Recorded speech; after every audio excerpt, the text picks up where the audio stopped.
My dear students of class 10, hope you are all well in this lockdown situation. I request you all to be mentally and physically strong in this critical time. আমার প্রিয় ছাত্রছাত্রী, বর্তমান এই কঠিন পরিস্থিতির মধ্যে আমাদের সকলকেই মানসিকভাবে এবং শারীরিকভাবে শক্ত থাকতে হবে। Now we try to learn about the poem Sea Fever by John Masefield. Sea fever মানে সমুদ্র জ্বর। The poet here means to say that he loves to go to the sea voice. সমুদ্র যাত্রার প্রতি কবির তীব্র টান বা ভালোবাসা এখানে প্রকাশিত হয়েছে। The poet's affection about the beautiful sea and its creature is revealed here. Now we learn about the poet. The poem Sea Fever is written by John Edward Masefield. John Edward Masefield was born in 1878 in England. He is well known for his romantic writings. He is both a poet and a prose writer. He is famous for the children novel The Midnight Fog and Box of Delights. Sea fever কবিতাটি লিখেছেন জন মেসফিল্ড। তিনি ইংল্যান্ডের একজন বিখ্যাত romantic poet. এই সমুদ্রযাত্রার কাহিনী Gulliver's travel এর গল্পটা পড়ে থাকতে পারো বা শুনে থাকতে পারো। সেখানে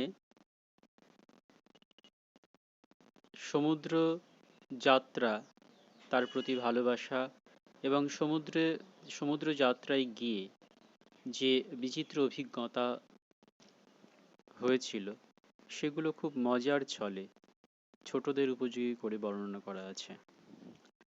আমাদের বর্তমান কবিতার মধ্যেও সমুদ্রের প্রতি কবির এই তীব্র ভালোবাসা ফুটে উঠেছে।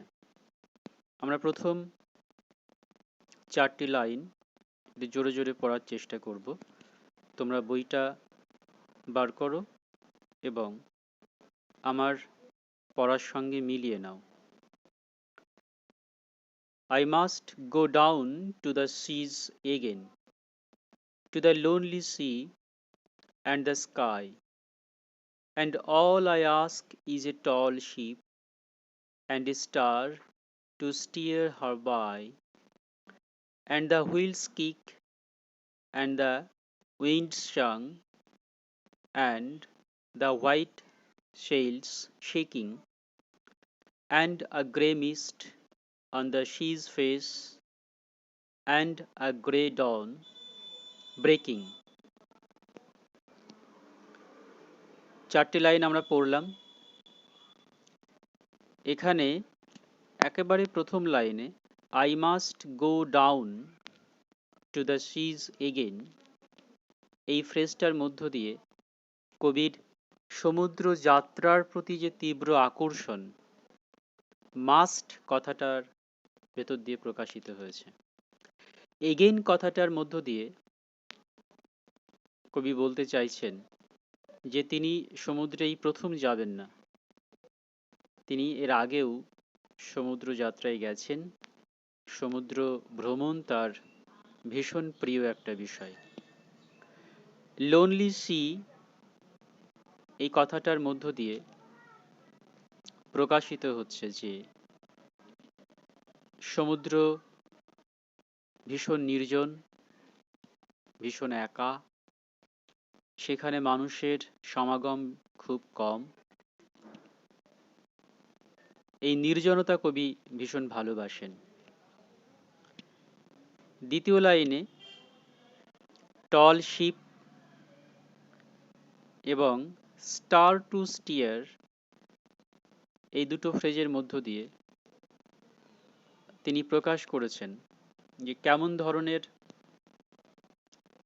জাহাজে করে তিনি সমুদ্র যাত্রা করবেন এবং তাকে কে পথ দেখাবে।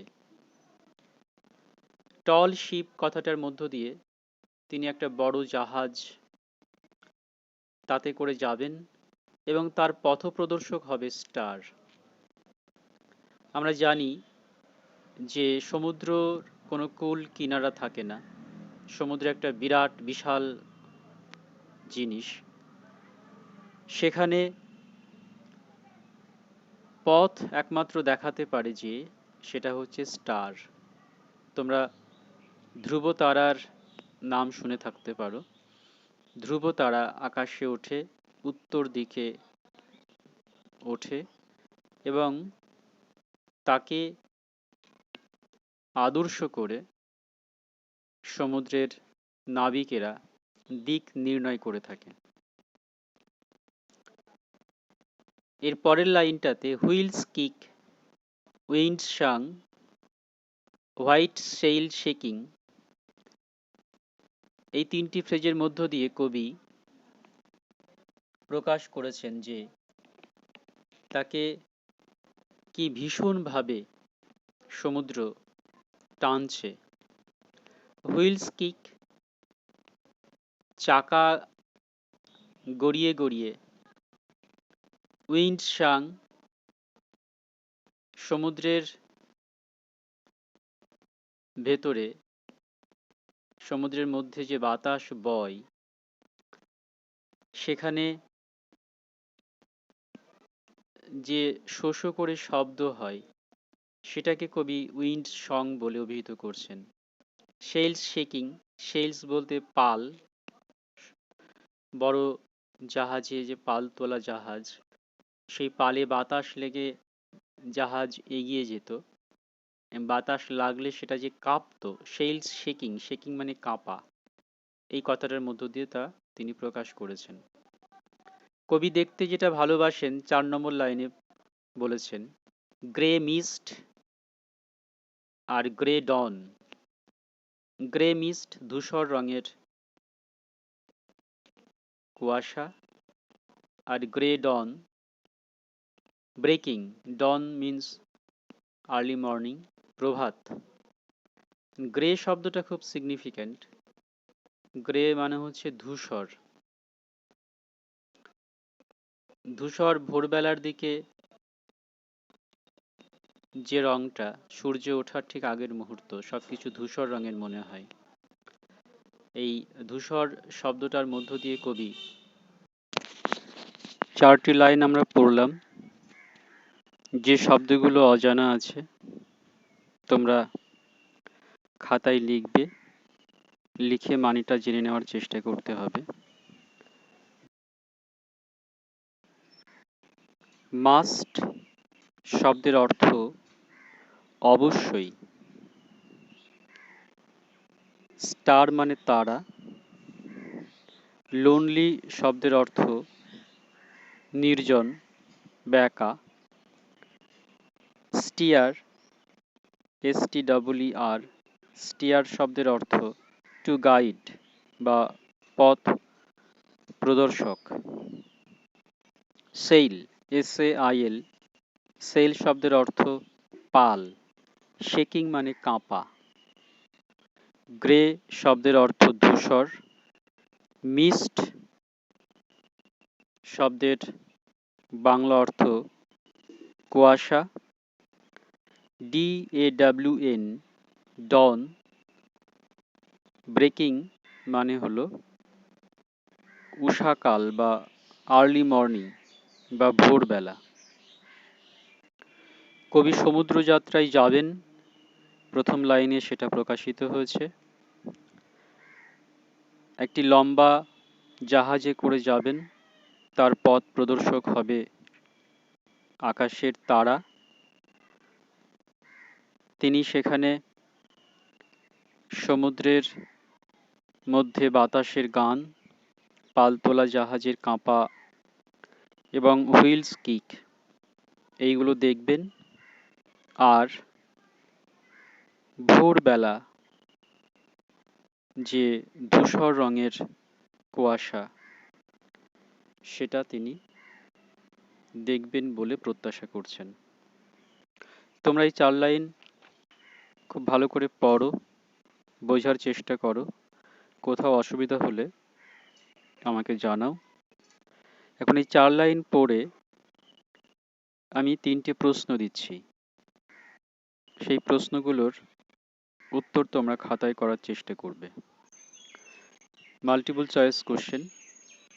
Number 1, the poet must go down to the option A mountain, option B forest, option C sea.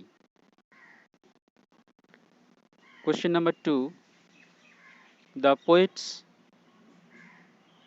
asks for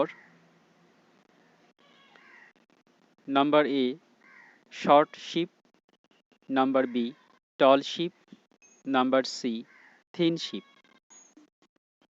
Question number 3, the poet loves to listen in the sea.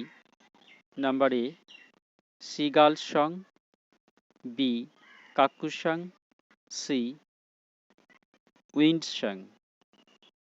তোমরা উত্তরগুলো করার চেষ্টা করো। অসুবিধা হলে আমাকে জানাবে, আমি হেল্প করার চেষ্টা করব।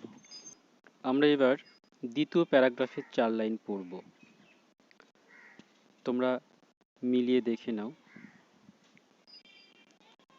I must go down to the seas again, for the call of the running tide is a wild call and a clear call that may not be denied.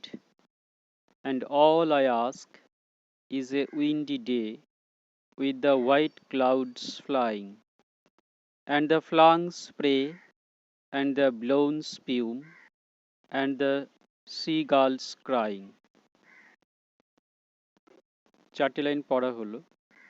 4টি লাইনের প্রথম লাইনে কবি আবার তার যাওয়ার দৃঢ় ইচ্ছা প্রকাশ করছেন, I must go down to the seize again, এই ফ্রেজটার মধ্য দিয়ে।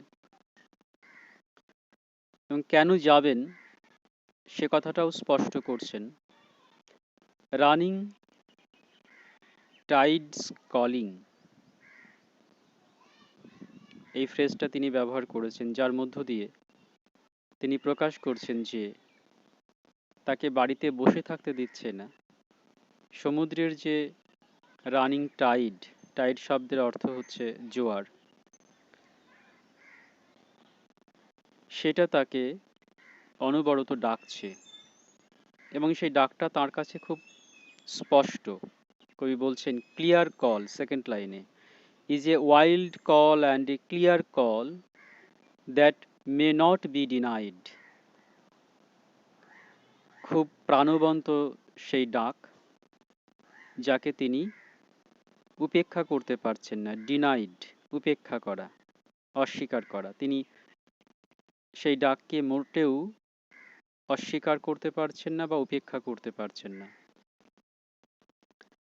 থার্ড লাইনে বলছেন যে কোন সময়ে তিনি তার জার্নি শুরু করবেন, সেটা windy day, white clouds flying. Fourth লাইনে বলছেন flung spray, blown spume and seagulls crying. এরকম একটা সিচুয়েশনের মধ্য দিয়ে, যখন এরকম একটা পরিবেশ থাকবে, সেই সময় তিনি সমুদ্র যাত্রা করতে পছন্দ করবেন। কেমন সিচুয়েশন আবার বলি, উইন্ডি ডে, অর্থাৎ খুব জোরে বা ঝোড়ো হাওয়া বইবে।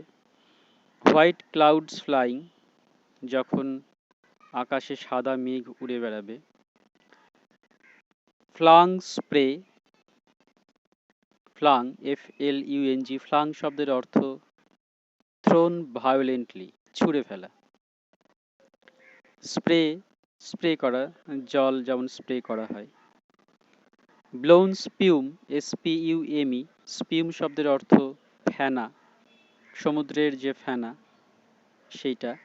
এবং সি গার্লস ক্রাইং, যখন সিগাল অর্থাৎ গাংচিল, সমুদ্রের যে পাখি, সে যখন গান গাইবে। এরকম পরিস্থিতির মধ্যে কবি তার জার্নি বা তার সমুদ্র যাত্রা করবেন। কিছু শব্দ আছে যেগুলোর মানে জেনে নেওয়া প্রয়োজন। আগেই বলেছি টাইড, TID, টাইড শব্দের অর্থ জোয়ার। ওয়াইল্ড কল, কল মানে ডাকা, ওয়াইল্ড মানে এখানে বন্য বা উদ্দাম, অর্থাৎ খুব প্রাণবন্ত। ডিনাইড, DENIED, ডিনাইড শব্দের অর্থ রিফিউজড, অস্বীকার করা। উইন্ডি ডে, উইন্ড মানে বাতাস, উইন্ডি ডে মানে যে দিনটাতে একটু জোরে বাতাস বইবে। ফ্লাইং শব্দের অর্থ ওড়া। হোয়াইট ক্লাউডস ফ্লাইং, সাদা মেঘ উড়বে।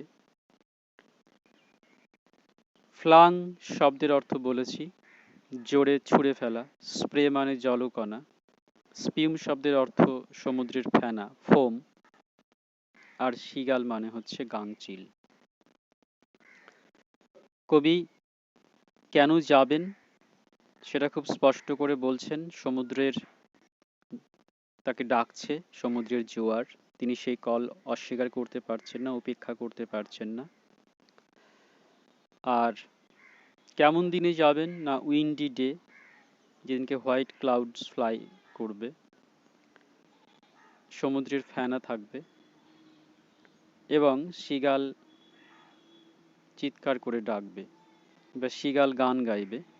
সেরকম একটা পরিস্থিতির মধ্যে কবি তার সমুদ্র যাত্রা করবেন। লাইনগুলো আবারও খুব ভালো করে পড়ো এবং আমি আবারও 3টে প্রশ্ন দিচ্ছি, প্রশ্নগুলোর উত্তর করার চেষ্টা করো। Number 1 question: The clear call is coming from option A wind, option B tide, option C seagull. Question number 2: The poet wants to start his journey when the day is option number A windy, B rainy, C cloudy. Question number 3: The poet loves to listen. Option A seagulls dancing, B seagulls playing, C seagulls crying. সমুদ্র জল। তোমরা প্রশ্নগুলোর উত্তর করার চেষ্টা করো। অসুবিধা হলে অবশ্যই আমাকে জানাবে, আমি হেল্প করার চেষ্টা করব। এবার আমরা সি ফেভার কবিতার লাস্ট স্ট্যাঞ্জার 4 লাইন পড়ব। তোমরা মিলিয়ে নিয়ে পড়ার চেষ্টা করো। I must go down to the seas again, to the vagrant gypsy life, to the girl's way and the whale's way, where the wind's like a whetted knife, and all I ask is a merry yearn from a laughing fellow rover, and quiet sleep and a sweet dream when the long trick's over. 4টি line পড়া হলো। একটা জিনিস লক্ষ্য করার বিষয়, প্রথম লাইনটার যে ফ্রেজটা আছে, I must go down to the seize again, প্রত্যেকটা প্যারাগ্রাফের প্রথমেই রয়েছে।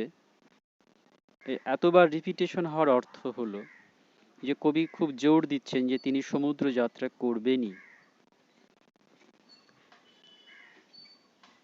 এবং এই লাস্ট প্যারাগ্রাফের শেষ যে জায়গাটা, ভ্র্যাগ্রান্ট জিপসি লাইফ, তিনি কেমনভাবে সমুদ্র যাত্রা করবেন সেটাও খুব স্পষ্ট বলে দিচ্ছেন। ভ্র্যাগ্রান্ট জিপসি লাইফ, ভ্র্যাগ্রান্ট মিন্স ভ্যাগাবন্ড, অর্থাৎ ভব ঘুরে। আর জিপসি শব্দের অর্থ হলো যাযাবর জাতি। তিনি কাদের মতো জীবনযাপন করতে পছন্দ করছেন এখানে সমুদ্র যাত্রার সময়ে, সেটা হচ্ছে ভ্যাগাবন্ড যেভাবে উদ্দেশ্যহীনভাবে ঘুরে বেড়ায় এবং যাযাবর জাতি যেমন এক জায়গা থেকে আরেক জায়গাতে ঘুরে বেড়ায়, কবি সেই রকমভাবে জীবনযাপন করতে ইচ্ছুক। দ্বিতীয় লাইনটা হলো to the girls way and the whales way. Girls means here the sea girls, অর্থাৎ গাংচিল। হোয়েলস মানে তিমি মাছ, যেটা সমুদ্রের একটা অপরিহার্য প্রাণী। হোয়েটেড নাইফ, হোয়েটেড শব্দের অর্থ হলো শার্পেন্ড বা ধারালো। হোয়েটেড নাইফটা কি না উইন্ড। সমুদ্রে উইন্ডের তীব্রতা প্রচুর। কবি সেই তীব্রতাটাকে অসাধারণ তুলনা করছেন হোয়েটেড নাইফ এই শব্দটা ব্যবহার করে। 3 নম্বর লাইনে ইয়ার্ন কথাটা শব্দটা ব্যবহৃত হয়েছে। ইয়ার্ন শব্দের অর্থ হলো ট্রাভেলার্স টেল, অর্থাৎ যারা ভ্রমণ করে তাদের মুখে যে গল্প শোনা যায়, কাহিনী শোনা যায়, সেইগুলো হচ্ছে ইয়ার্ন, YARN। ফেলো রোভার শব্দের অর্থ হলো, ফেলো মানে হচ্ছে কো, ফেলো যারা পার্সন, কো পার্সন। রোভার মানে হচ্ছে মেরিনার বা নাবিক, অর্থাৎ তার সঙ্গে যারা জাহাজ চালাবেন তাদের ফেলো রোভার বলা হচ্ছে। তাদের মুখের গল্প কবি শুনতে পছন্দ করছেন। কখন শুনবেন? when the long treks over, treks মানে সি ভয়েজ, সমুদ্র যাত্রা, ওভার মানে এন্ড আর ফিনিশড, যখন তার এই সমুদ্র যাত্রা শেষ হয়ে যাবে তখন তিনি এই কাহিনী শুনবেন তার নাবিকের কাছ থেকে, এবং সেইগুলো তার স্বপ্নের মধ্যেও তিনি দেখবেন। Quiet sleep and sweet dream, এগুলো শুনে তার একটা সুন্দর শান্ত ঘুম হবে এবং সেই ঘুমের মধ্যে তিনি এই কাহিনীগুলো যেন জীবন্ত দেখতে পাবেন। তাহলে লাস্ট স্ট্যান্জাতে কবি আবারও জোর দিচ্ছেন যে তিনি সমুদ্র যাত্রাতে যাবেনই, must go down to the seas again. কেমনভাবে যাবেন? ভ্র্যাগ্রান্ট জিপসি লাইফ, এরকম একটা জীবনযাপনের মধ্য দিয়ে। কার পথ অনুসরণ করবেন? Sea girls and whales way, way মানে এখানে পথ। সেখানে সমুদ্র যে বাতাস রয়েছে তার তীব্রতা বোঝানোর জন্য হোয়েটেড নাইফ কথাটা ব্যবহার করা হয়েছে। হোয়েটেড শব্দের অর্থ শার্পেন্ড বা ধারালো। ইয়ার্ন, মেরি ইয়ার্ন কথাটা ব্যবহার করেছেন। কবি ভ্রমণ কাহিনী শুনবেন তার ফেলো মেরিনার্সদের কাছ থেকে যখন তার সমুদ্র যাত্রা শেষ হয়ে যাবে। পুরো কবিতাটা পড়া হলো। আমি লাস্ট স্ট্যাঞ্জা থেকে কয়েকটা কোশ্চেন দিচ্ছি, তোমরা উত্তর করার চেষ্টা করো। Question number 1, the vagrant gypsy life is loved by option A, the poet, B, the traveler, C, everyone. Question number 2, the poet loves to travel to the option A, mariner's way, B, whale's way, C, both girls and whale's way. Question number 3, the poet wants to listen the fellow rover's story. A option, after the voice, B, beginning of the voice, C, middle of the voice. তোমরা উত্তরগুলো করার চেষ্টা করো, পুরো কবিতাটা কয়েকবার পড়ো, অসুবিধা হলে আমাকে জানাও। আমি যে কোশ্চেনগুলো দিলাম সেইগুলো ছবি আকারেও তোমাদেরকে পোস্ট করে দিচ্ছি। তোমরা কবিতাটা পড়ে উত্তরগুলো করার চেষ্টা করো, বুঝতে অসুবিধা হলে আমাকে জানাও। ধন্যবাদ।